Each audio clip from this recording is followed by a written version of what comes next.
स्वामी जी, मैंने अक्सर आपके मुंह से हमेशा जब भी बात होती कृष्ण की, आप हमेशा कृष्ण से पूरे राजी दिखाई देते हैं। और यूजली ऐसा होता है कि कृष्ण से हर कोई का हर पहलू कृष्ण से राजी होता भी नहीं है।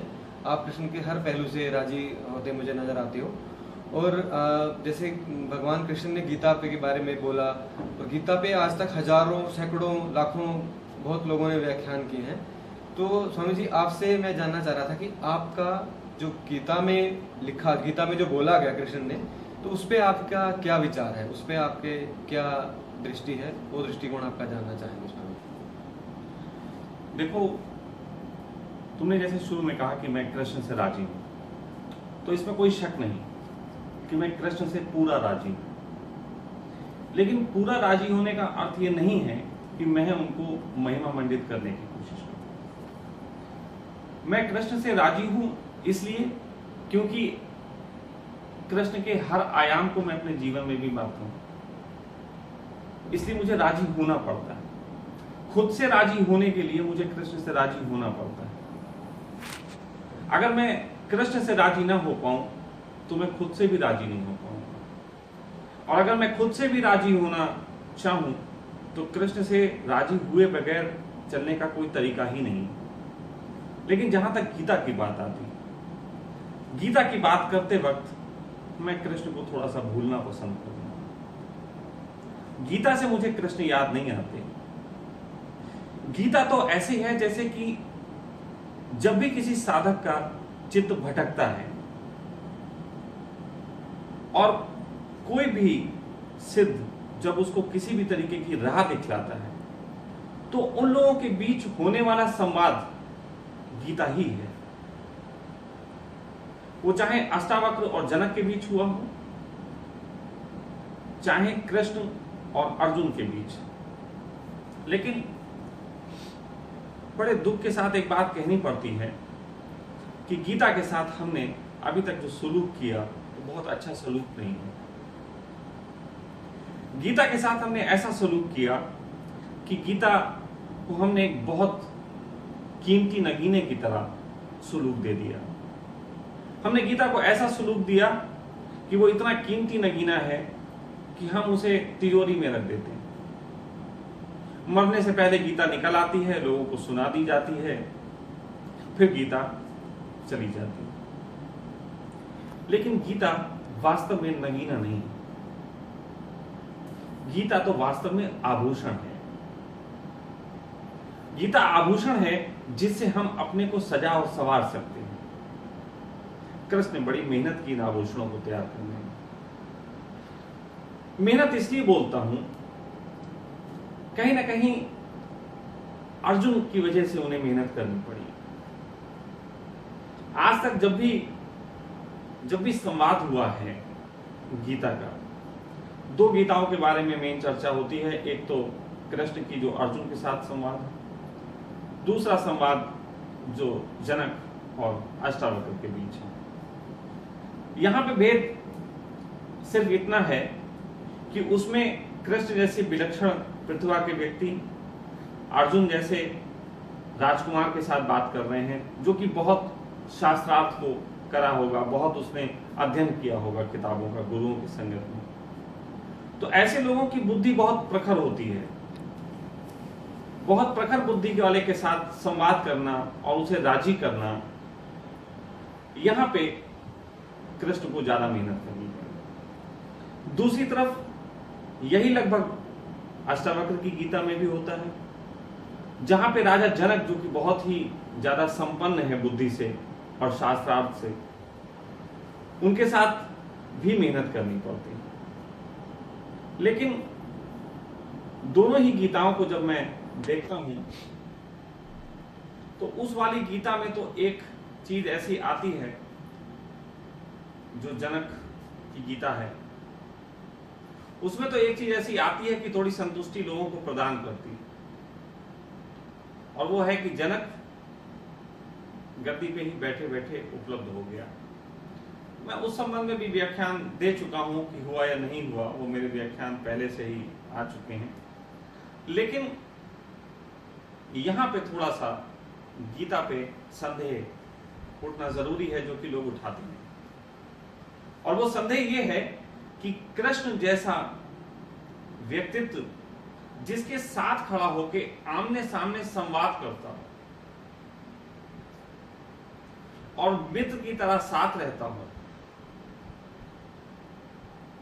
वो अर्जुन भी मोक्ष को उपलब्ध नहीं हो पाया। इससे एक चीज सिद्ध हुई कि गीता अर्जुन को बिल्कुल भी समझ में नहीं आई। इसीलिए गीता को मैं समझता हूं धर्म जगत में वो सम्मान नहीं मिला जो मनोविज्ञान के जगत में मिला। गीता का धार्मिक एनालिसिस नहीं हो पाया, जबकि गीता है पूरी धार्मिक एनालिसिस। तो मैं अगर गीता पे कुछ बोलने बैठूं तो मेरा एक काम होगा कि गीता को इस तरीके से आपके सामने लाऊं जिससे वो एक धार्मिक ग्रंथ हो। धार्मिक ग्रंथ यूं तो सभी मानते हैं उसको, लेकिन कोई भी ग्रंथ तब तक परिपूर्ण नहीं होता जब तक उस ग्रंथ का जिससे वो कहा गया जा रहा हो, जिससे वो संवाद किया जा रहा हो, उसकी जिंदगी को निखार के मोक्ष तक ना पहुंचाता, तब तक हम उसे धार्मिक ग्रंथ नहीं कह सकते। उपनिषद पढ़ के बहुत लोग मुक्त हुए, ऋषियों की संगत में बहुत लोगों ने उपनिषद का स्वाद चखा, लेकिन कृष्ण जैसी विराट देशना के साथ ऐसा क्या घट गया कि अर्जुन वो स्वाद नहीं चख पाया। तो हम अगर गीता की चर्चा करेंगे तो इस मनोविज्ञान पे थोड़ा सा ज्यादा सा काम करेंगे। अक्सर लोग ये कहते हैं कि क्या धर्म की सबको जरूरत है? तो मुझे एक छोटी सी घटना याद आती है। मैं एक मित्र के साथ किसी के घर गया हुआ था, किसी दूसरे शहर की बात। तो वहां जब पहुंचा तो जिस घर में गया वहां की जो स्त्री थी वो बहुत तेज तर्रार और बहुत तार्किक स्त्री थी। तो उससे चर्चा के दौरान जब मैं उसे थोड़ा सा धर्म की बात बोलने लगा तो उसने कहा, स्वामी जी मेरे लिए धर्म की बात बेकार है, मेरे लिए धर्म का कोई मूल्य नहीं, अभी मैं अपने जीवन को जीती हूं, धर्म का मैं कोई भी ज्ञान लेके क्या करूंगा? मुझे पति अच्छा प्रेम करता है, बेटे हैं अच्छे से पढ़ रहे हैं, मेरी जॉब है, मैं धन कमा रही हूँ, मुझे कोई दुख ही नहीं है, तो मुझे जरूरत क्या है? तो मैंने उससे पूछा, मैंने कहा क्या आप जो धन कमाती हैं इसको जमा भी करती हैं? उन्होंने कहा हाँ। तो मैंने कहा क्यों जमा करते हैं? तो कहने की जमा करते हैं कि कल को कोई दिक्कत आए तो उसके लिए हम तैयार रहें। मैंने कहा धर्म भी कुछ इस तरीके का बैंक बैलेंस ही है। आप में किसी के शरीर को नुकसान हो जाए, कोई बीमार हो जाए, वस्त्र चाहिए हो, मकान बनवाना हो तो धन काम आता है। किसी भी इमारत को बनवाने के लिए धन काम आ सकता है, उसके सौंदर्यीकरण में धन काम आ सकता है। लेकिन मैंने उनसे पूछा, यदि आपके पति अभी आपको धोखा दे जाएं और आपका दिल टूट जाए तो कौन सा धन काम आए? आपका बेटा अभी यहां से निकले और एक्सीडेंट में उसकी मृत्यु हो जाए तो कौन सा धन काम आ जाएगा? वो कहेंगे स्वामी जी आप कैसी बातें करते हो? तो मैंने कहा मैं बातें नहीं कर रहा हूं, मैं आपसे सिर्फ पूछ रहा हूं, क्या उसके लिए आपने कोई धन इकट्ठा किया? तो कहेंगे नहीं, इसके लिए कोई धन की तैयारी नहीं है। तो मैंने कहा कि धर्म का मूल उद्देश्य है काम, क्रोध, लोभ, मोह, ईर्ष्या, द्वेष, अहंकार, इन रोगों से मुक्त होना, इन रोगों को जानना समझना। तो जब हम इन रोगों को जानते समझते हैं तो यदि हमें कभी को कोई पीड़ा उठे तो वो इन्हीं 7 पीड़ाओं में से एक पीड़ा होती है। कोई भी जीवन में विषाद आए इन 7 से भिन्न नहीं हो सकता। तो यदि तुम्हें इन 7 की समझ है तो ये नहीं कह रहा हूं कि तुम ये 7 चीजों की समझ हो जाएगी तो तुम्हारे जीवन में कोई कष्ट नहीं आएगा, बल्कि ये कह रहा हूं कि जब कोई कष्ट आएगा तो इन चीजों का बैंक बैलेंस उसके दूर करने के काम आएगा। तब तुम्हें किसी पंडित से यज्ञ करा के मन की शांति के लिए उपाय नहीं करना पड़ेगा, बल्कि तुम्हारे घर में ही मन की शांति के उपाय मौजूद होंगे। इसलिए धर्म का आचरण करो।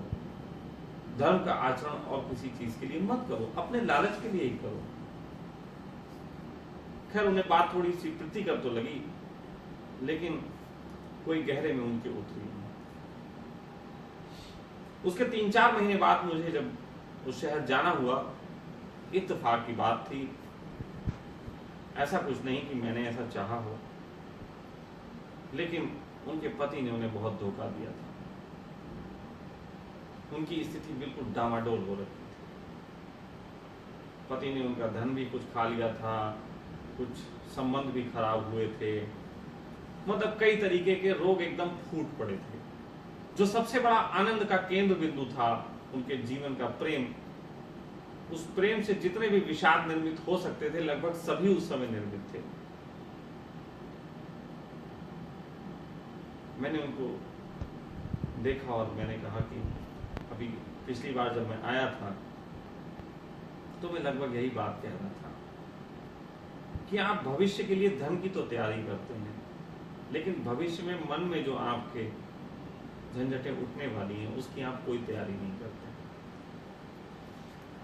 आज भी अगर गीता का सही से एनालिसिस हो और सही से काम किया जाए तो हम एक ऐसी शिक्षा व्यवस्था तैयार कर सकते हैं जो बच्चों को बड़े होके सिर्फ नौकरी ना सिखाती हो, बल्कि जब उनके अंदर सुसाइड करने की तमन्नाएं उठती हों, जीवन से भाग जाने की तमन्नाएं उठती हों, माता पिता के प्रति रोष पैदा होता हो, ऐसी अवस्था में वो क्या करें, किस ढंग से अपने को संभालें, हम इस तरीके की शिक्षा जो है वो लागू कर सकते हैं। लेकिन इसके लिए कुछ चीजें समझनी बहुत जरूरी है। मैं ये आरंभ में ही कह देना चाहता हूं, क्योंकि मुझे मालूम है गीता का नाम आते ही बहुत से लोग गीता देखने बैठेंगे तो हो सकता है कि वो पहले से हाथ जोड़ के ही सुनने बैठ जाएं कि किसी बाबा जी का प्रवचन है। तो मैं उनसे कह देना चाहता हूं कि किसी प्रकार का ढोंग करके कृष्ण को महिमा मंडित करने की जरूरत नहीं है। यहाँ जरूरत है कृष्ण के साथ मैत्री की और अपने जीवन की सहज समस्याओं के समाधान के लिए बैठने की। और वो इसलिए आपसे कह रहा हूं कि अभी आप अर्जुन की तरह युद्ध क्षेत्र में नहीं खड़े।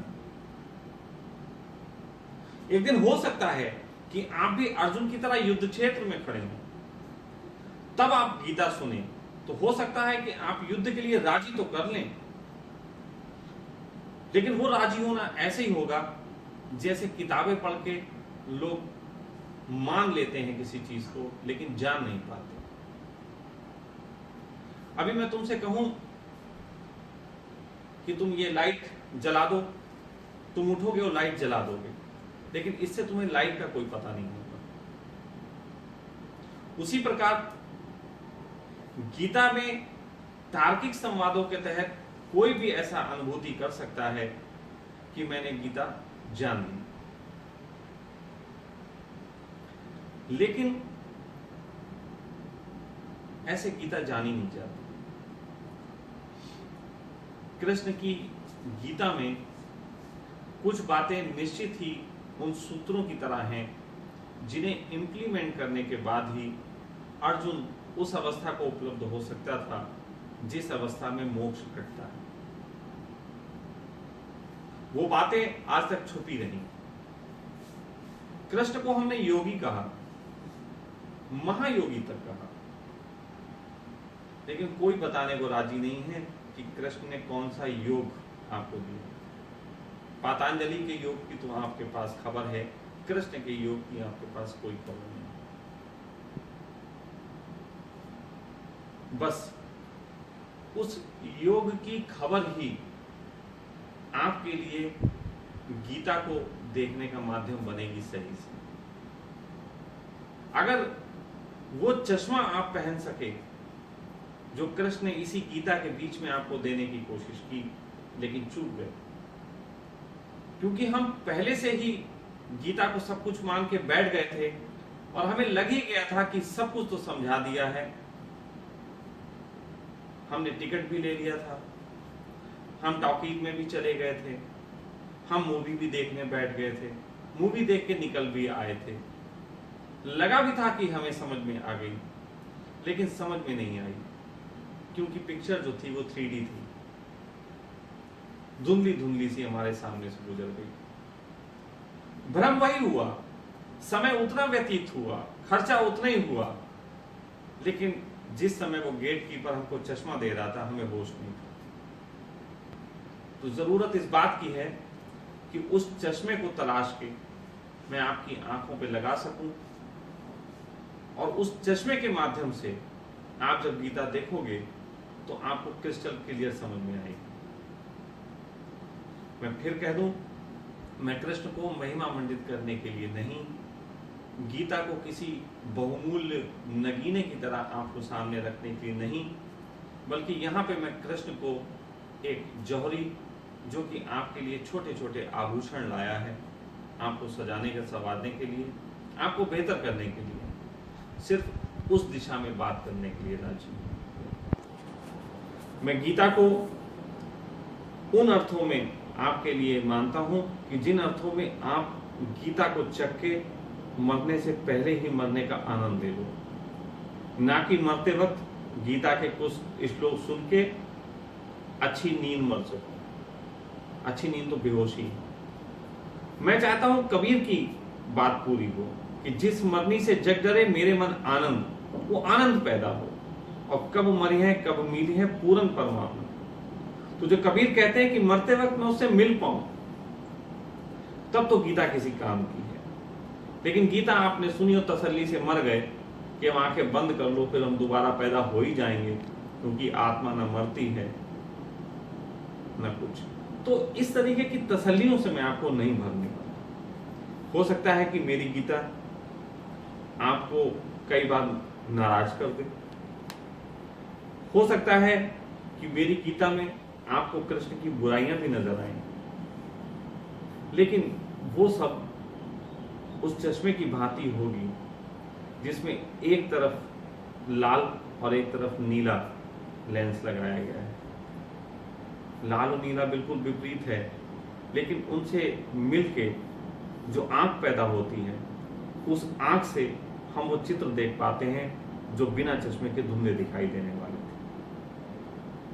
तो गीता की चर्चा हम आरंभ करेंगे, लेकिन ये बात कह देना बहुत जरूरी था, इसलिए मैंने कही कि आप भी बैठे हैं, भूल चूक और कृष्ण के ऊपर उठने वाली उंगलियों को भी आप बर्दाश्त कर सकें, जो कि मैं नहीं जानता कि उठेंगी नहीं उठेंगी, क्योंकि गीता मैंने कभी पढ़ी नहीं। मैं तो सिर्फ इतना जानता हूं कि एक साधक का चित्त किस प्रकार का भटकता है और उसको किस प्रकार उस रास्ते पे लाया जा सकता है, कौन कौन सी कमियां रह जाती हैं, जो कई बार लगता तो है कि रास्ते पे आ गए, लेकिन फिर साधक भटक जाता है। तो इसलिए एक गहरी चर्चा उन बातों पे भी करेंगे। तो आज से जो है गीता का आरंभ करते हैं। कृष्ण के जीवन दर्शन पे जब हम बात कर रहे हैं और गीता पे, तो जैसे कुछ बातें बड़ी समझने योग्य हैं जिनको शुरू से निखारे लेते हैं।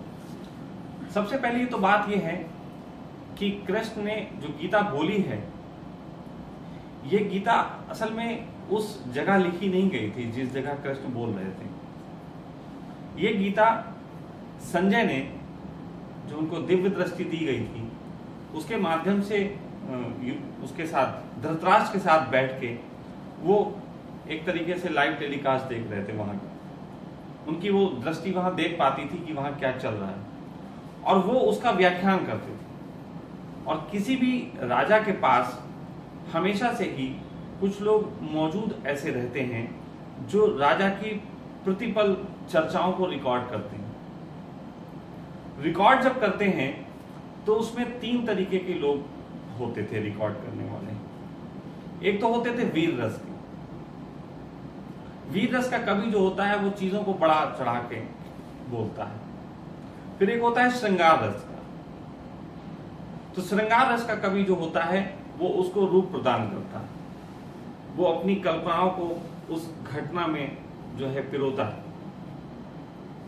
फिर एक होते थे जो सीधे सीधे सांख्य के लिखने वाले, वो घटना को कोशिश करते थे कि जस का तस लिख दें।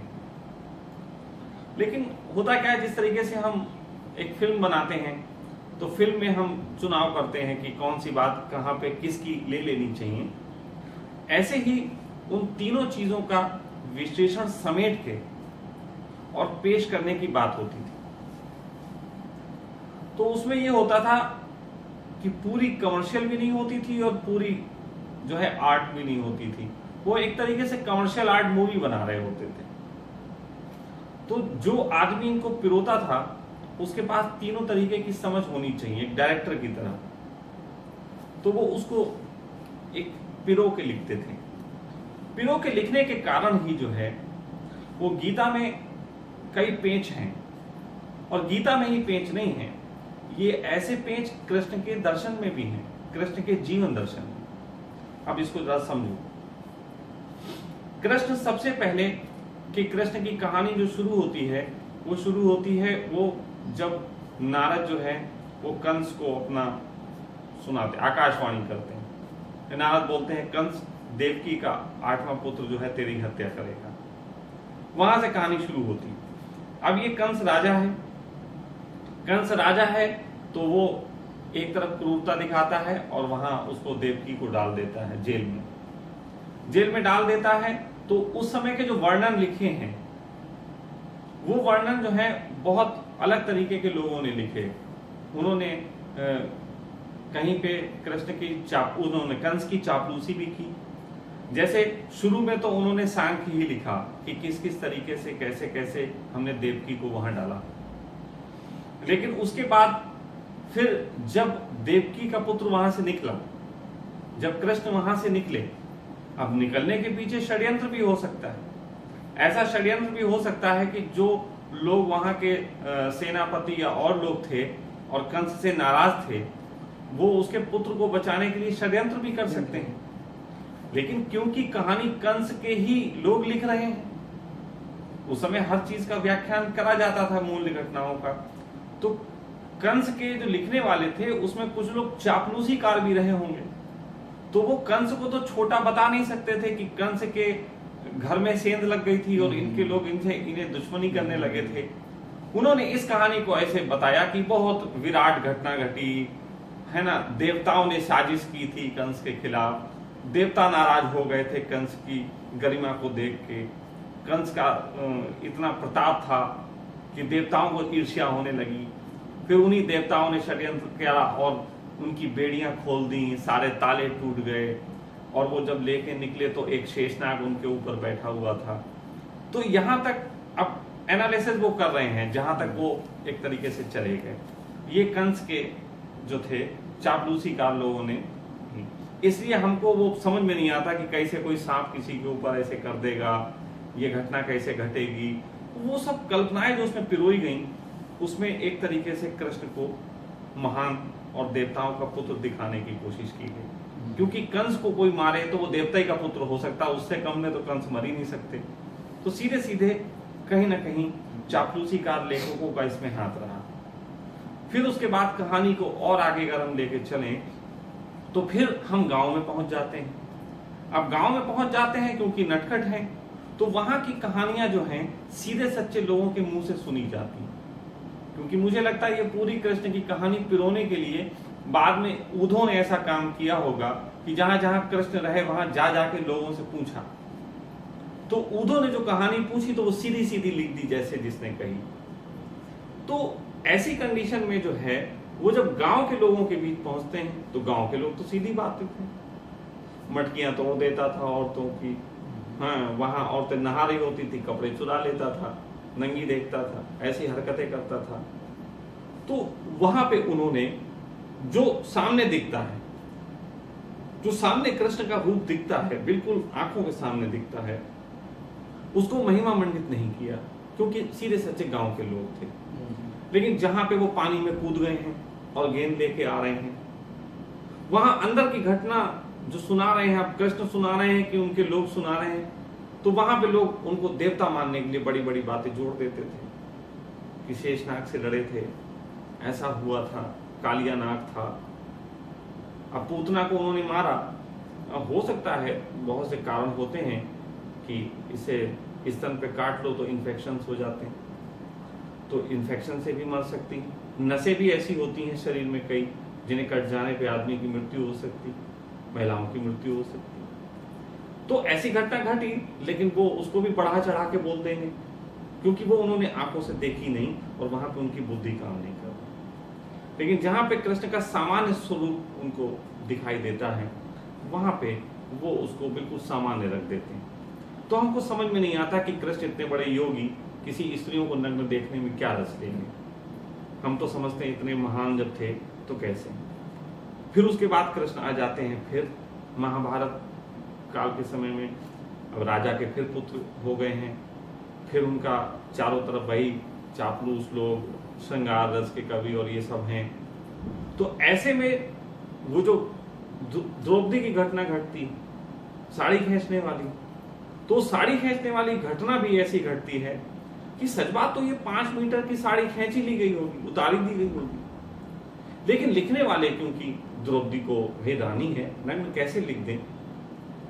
और फिर कृष्ण की वो प्रेम में है, तो इन दोनों को पिरो के श्रृंगार रस के कवि बहुत अच्छी एक कल्पना क्रिएट करते हैं कि उनका वो जो था वस्त्र बढ़ते चले गए और कृष्ण की साड़ी उनसे लिपटी रही, वो नग्न नहीं हो पाई। एक तरफ वो कहीं ना कहीं जो लिखने वाले थे वो घटना को सच्चा भी बयान कर रहे थे कि हम ये लिख दें, ऐसा हुआ, लेकिन वो हो नहीं पाई, तो बाकी जो लोग थे उनका सम्मान रह जाएगा, जो इतने बड़े बड़े लोग वहां बैठे थे। वरना अगर ये लिख दे कहानी कि वो नग्न हुई और कर्ण देखता रहा, कर्ण मजे लेता रहा,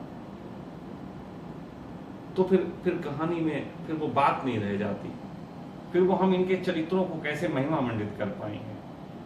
हम छोटी सी घटना की साड़ी खींची, इसी से बहुत अपमानित महसूस करते हैं लोगों को। तो पूरी घटना अगर खुल के कह दी जाए कि रस ले रहे थे उसको देखने में, तो फिर मामला और बिगड़ जाता है। इसलिए हमें थोड़ा सा ये समझना पड़ेगा कि उस देश काल और परिस्थिति में किस तरीके की घटना को किस तरीके से व्याख्यान दिया जा रहा था, तब हमें बात बेहतर ढंग से समझ में आएगी। जब संजय बैठा और दुर्योधन को उसको बता रहा है, धृतराष्ट्र को बता रहा है, तो धृतराष्ट्र को बताते वक्त वो किस ढंग से बताएगा, उसमें भी बहुत से राज छुपे हुए हैं इस गीता के, जो कि वो नहीं समझ पाया। उसने बयान तो किए, लेकिन कभी कभी वो उस दर्शन में इतना खो गया कि कुछ चीजों को वो व्यक्त ही नहीं कर पाया। तो हम उन जो व्यक्त ना करी गई बातें हैं उनको भी लाने की कोशिश करेंगे। ये तो संजय का उनका अपना जो नजरिया था वो रखा गया, उसी नहीं, को... संजय का अपना नजरिया रखा गया ऐसा कहना सही नहीं है, लेकिन ऐसे ही है जैसे कि मैं किसी स्त्री को देख रहा हूँ, बड़े प्रेम से देख रहा हूँ, वो बहुत सौंदर्यवान है, उसकी गरिमा बहुत अधिक है, और मैं उसका व्याख्यान तुमसे कर रहा हूँ, तो अपने प्रेम को तो जोड़ूंगा, लेकिन क्योंकि मुझे आपको सच्चाई भी बतानी है, इसलिए कई बार अपने प्रेम को जब सच्चाई के ढंग से बताया जाता है तो कहानी छोटी होने की बजाय लंबी हो जाती है। मतलब जो बात हम ये कर सकते हैं कि बहुत यार अच्छी लग रही, प्यारी लग रही, तो इसमें तो हमारे अंदर का सौंदर्य हम दिखा रहे हैं, लेकिन बताना यह है कि उसके बाल लंबे हैं और आंखें ये हैं। तो फिर हमें दोनों बातों का ख्याल रखना है, क्योंकि हम आपके नौकरी भी करते हैं, हमें आपको वो घटना भी बतानी है। तो ऐसे में दो बातें एक साथ घटती हैं। एक तरफ हमें अपना प्रेम भी, क्योंकि कृष्ण से प्रेम हो रहा है, संजय को कृष्ण से बहुत प्रेम हो जाता है इस घटना के तहत, तो वो जो प्रेम है और जिम्मेदारी है, उन दोनों के मिलन के साथ गीता कहीं कहीं पे लंबी हो जाती है, गीता कहीं कहीं पे बड़ी हो जाती है। तो उन बड़ी गीता को भी जो है समझने की जरूरत पड़ेगी कि कहाँ कहाँ ये बात थोड़ी सी ऐसी नहीं ऐसे हुई होगी, क्योंकि इन्हीं में सूत्र चूक जाते हैं। देखिए, सूत्र जो होते हैं वो शुद्ध सांख्य होते हैं। सूत्रों में शुद्ध सांख्य होता है, उसमें काव्य नहीं होता, उसमें वीर रस नहीं होता, उसमें चापलूसी नहीं होती। अब जब मैं कह रहा हूं काव्य नहीं होता तो इसका मतलब है प्रेम भी नहीं होता। अब देखो ना, जो आदमी पूरे वक्त राधा के प्रेम में रहता है, नाचता गाता है, ऐसे हृदय वाला व्यक्ति कैसे अपने ही जनों की हत्या करने की बात कह सकता है? तो इसका मतलब है कि कृष्ण ने उस समय अपना काव्य रख दिया था। सांख्य ही बोली है, गीता पूरी पूरी सांख्य है, पूरा पूरा सांख्य है। गीता इतना शुद्ध सांख्य है कि गीता को काव्य में कहना गीता का अपमान करना हो जाएगा। तो इस वजह से मैंने ये बातें कही कि हम आगे बढ़ने से पहले ये बातें जान लें कि मनोविज्ञान किस प्रकार से निर्मित होता है और कैसे कैसे असर डालता है। तो इन चीजों का हम स्मरण रखें।